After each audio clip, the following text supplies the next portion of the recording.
Hey everyone, welcome to another video. So today we're going to be looking at Pioneer Masters. So this is the new to Arena release that's coming in the next few days that will bring most of the remaining competitive Pioneer cards to the Explorer format.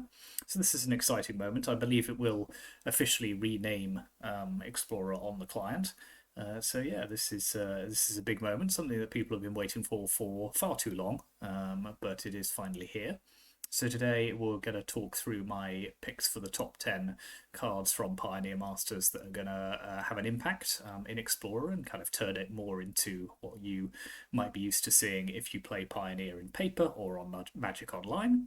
So yeah, it'll follow the same format as my previous top 10s. So we'll start with some honourable mentions and then we'll get into the list itself.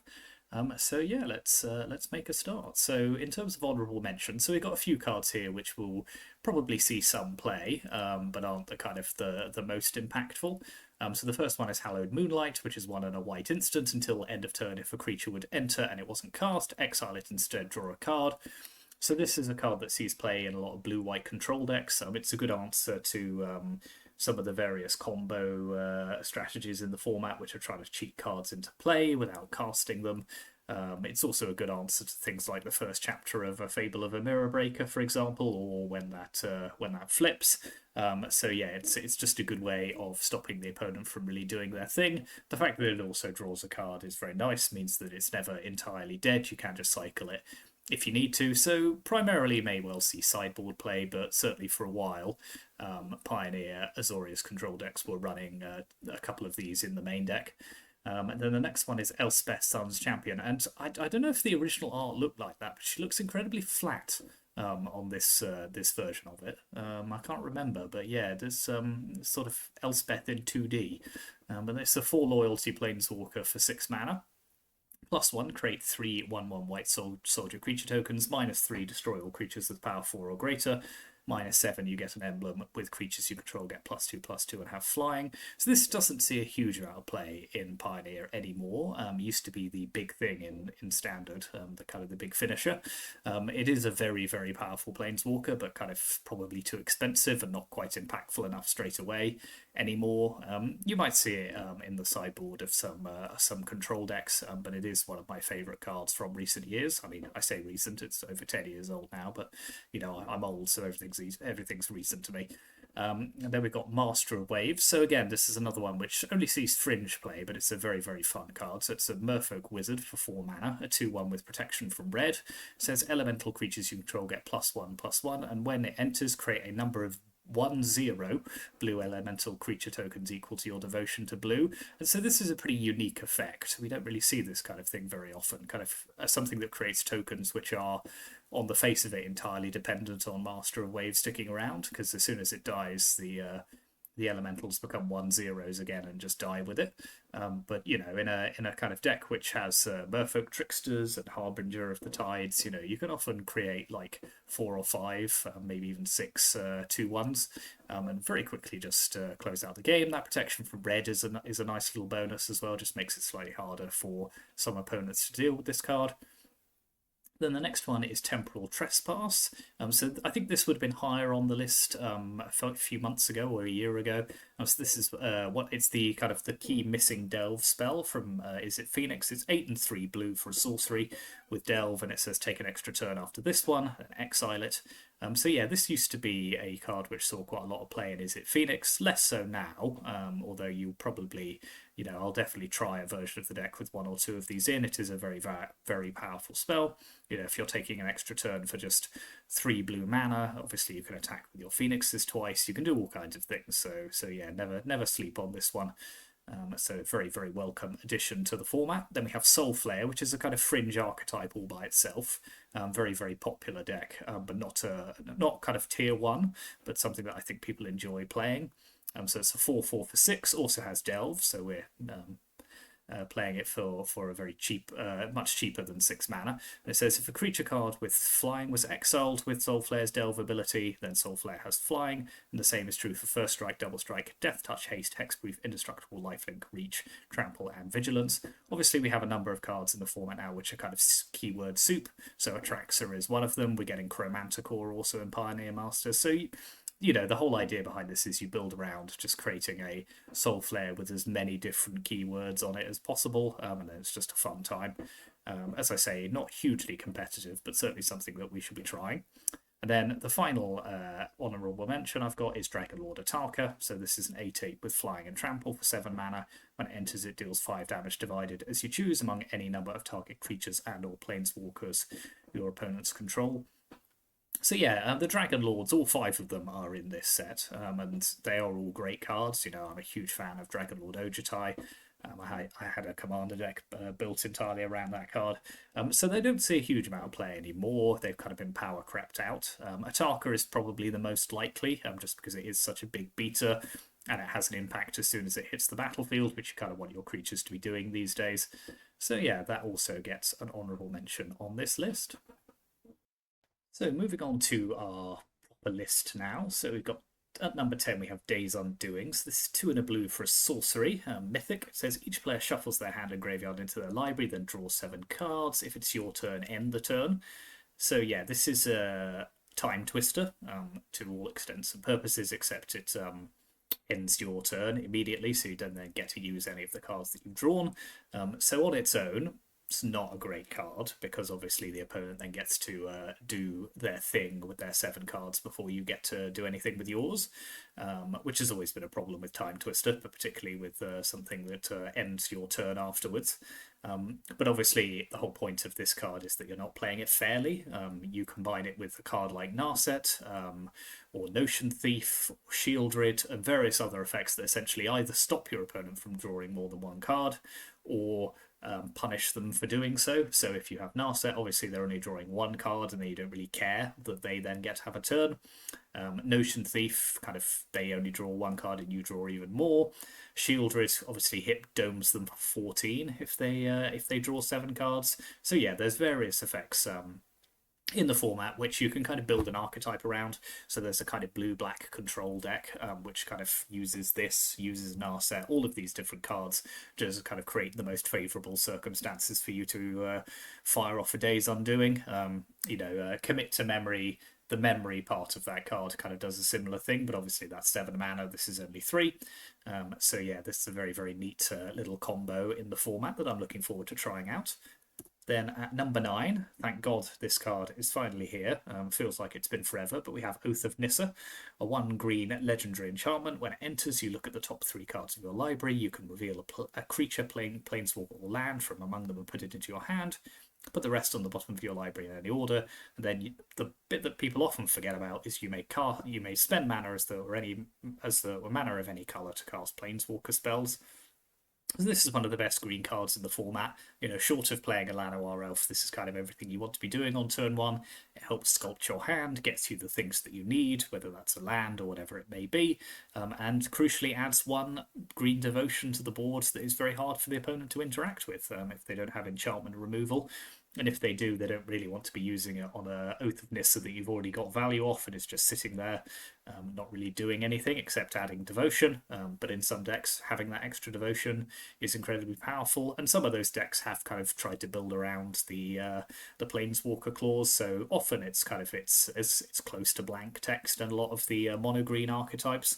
But there are decks which play this and also play like Nicobolus Dragon God in sort of pseudo mono green. So yeah, there's a lot that you can do with this card, and it's fairly innocuous looking, but it's very, very powerful. So keep an eye on this one because you will be seeing it around. Then at number 8, we have probably the most commonly used card in Pioneer that was missing from Explorer, and that's Urborg, Tomb of Yawgmoth. Very simple, legendary land. Each land is a swamp in addition to its other land types, so obviously this itself is a swamp. So taps for black mana, but turns every other land onto the battlefield into a swamp as well. So this just goes into most black decks. It's just there. If you look at any Pioneer list with kind of black in it, chances are you're going to see 1 or 2 copies of Urborg. It improves mana consistency, turns all of your other lands into swamps. You don't really care that the opponent's lands are also swamps. And it creates fun little interactions with cards like Scapeshift, just bringing in all of the cards that then enter the battlefield as swamps, triggers your Dread Presence no matter what the land is. So yeah, it's a good one, and get used to seeing it played a lot. It won't kind of seem like the most impactful card on the game because it is just a land, But yeah, very, very welcome addition to Explorer. Then at number 7, we have Sylvan Caryatid. So this is a 0/3 for 2 mana with Defender and Hexproof, and you tap to add 1 mana of any colour. So as I say on the notes here, if you can't have Birds of Paradise in the format, then we may as well have Sylvan Caryatid. Adds mana of any colour, so it's a great mana fixer and very, very hard for the opponent to interact with because it has Hexproof. Forms an important part of a lot of 4 or 5 colour decks, so Jeskai Ascendancy, Niv to Light, which we'll talk about later, just anything which you really need to be hitting as many colours of mana as you can. Also, you can stick it in a Defender's deck for extra fun, you know, and kind of kill your opponent, or rather use it as a blocker, that it suddenly becomes a 3/3. So yeah, that's quite good fun. It's a strong improvement on Paradise Druid, which was kind of the nearest thing to kind of having this effect, because obviously that only has Hexproof when it's untapped. So as soon as you tap it for mana, it becomes vulnerable. This has no such drawback. So yeah, very, very good card. Number 6 is Retraction Helix. Yeah, so this one never saw any play until suddenly it was broken. It's one of those cards. So it's 1 blue mana for an instant, and it says, until end of turn, target creature gains tap, return target non-land permanent to its owner's hand. So this forms part of a Jeskai Ascendancy combo deck. So essentially how this works, and we will see this demonstrated when we play the deck, is that you have Rona, which untaps every time you cast a historic spell, I believe, so a legendary or an artifact. And then you essentially target it with Retraction Helix. You tap to return a Mox Amber to your hand. You play the Mox Amber, that untaps Rona. You then tap it to return the Mox Amber to your hand. And then that not only allows you to generate infinite mana, but also creates infinite non-creature spell triggers for your Jeskai Ascendancy, so all of your creatures become infinitely big, and just allows you to close out the game. And it basically completes a whole archetype in the format, so you will see Jeskai Ascendancy decks now as a result of Retraction Helix being there. So yeah, that's a very exciting development. Moving on to number 5, we had Gladecover Scout. So this is another one that I think people will be very excited to see. So it's a very simple 1/1 for 1 green, and it has Hexproof. That is it.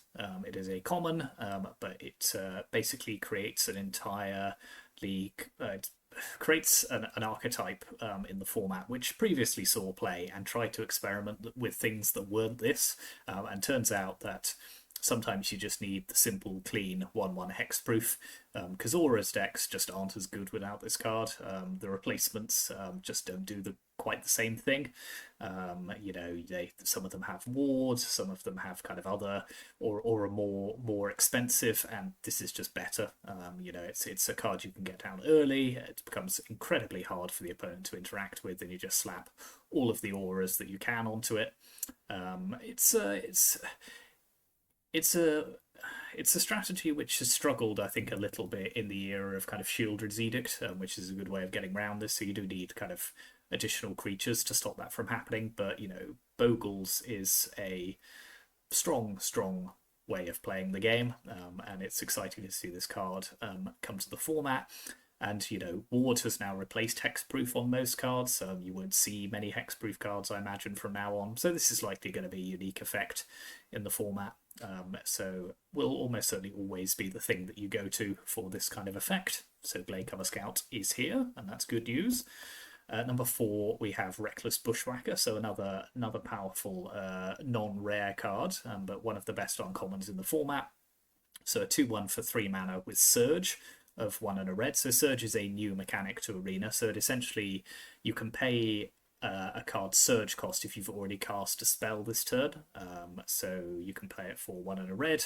If you've already cast another card, it has haste, and when it enters, if its Surge cost was paid, other creatures you control get +1/+0 and gain haste until end of turn.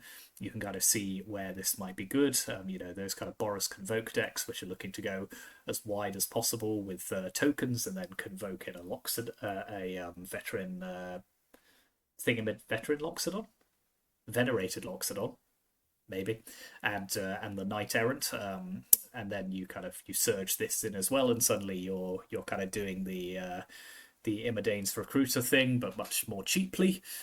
So yeah, this is a very, very good addition to the format, and you will see a lot of it, so get used to that. Then at number 3, yes, so we have Hidden Strings. So this is a kind of placeholder for all of the cards which make up this particular deck. So we're also getting Behold the Beyond, Dark Petition, Voyaging Satyr, Dragon Lord, Dramoka, I think it is. So yeah, all of the things which allow us to play the Lotus Field deck, which has kind of been the single biggest missing archetype in Explorer. It just doesn't exist. You know, most Pioneer decks have some sort of kind of like slightly different version of them in Explorer. There's just no equivalent of Lotus Field, really. Because it just was missing too many cards. So Hidden Strings is a sorcery for 2 mana, has Cipher, which is a complicated mechanic from Dragon's Maze, which we don't need to worry about, but it essentially says you may tap or untap target permanents, then you may tap or untap another target permanent. So very simple, but you know, tapping and untapping those Lotus Fields, generating huge amounts of mana, is how that deck wins the game, using it to draw cards, filter for things like Omniscience, and all of the other things which allow you to essentially just win the game. This and the other cards I mentioned complete the deck. It's a controversial strategy and deck, Lotus Field. People do not like playing against it. I don't particularly like playing with it either, but it is a powerful deck in the format, so we will be trying it out. And yeah, Hidden Strings, long time coming, but it is now here. Number 2, we have Chain to the Rocks. So this is a 1 white enchantment aura, and it enchants a mountain you control. Note that that does not say basic mountain. And when it enters, exile target creature an opponent controls until this leaves the battlefield. So yeah, this is the one, I think, possibly more than any other, when people kind of bemoan the cards that have been missing from Arena. Chain to the Rocks is definitely always early in that conversation, but it is now here, which is good news.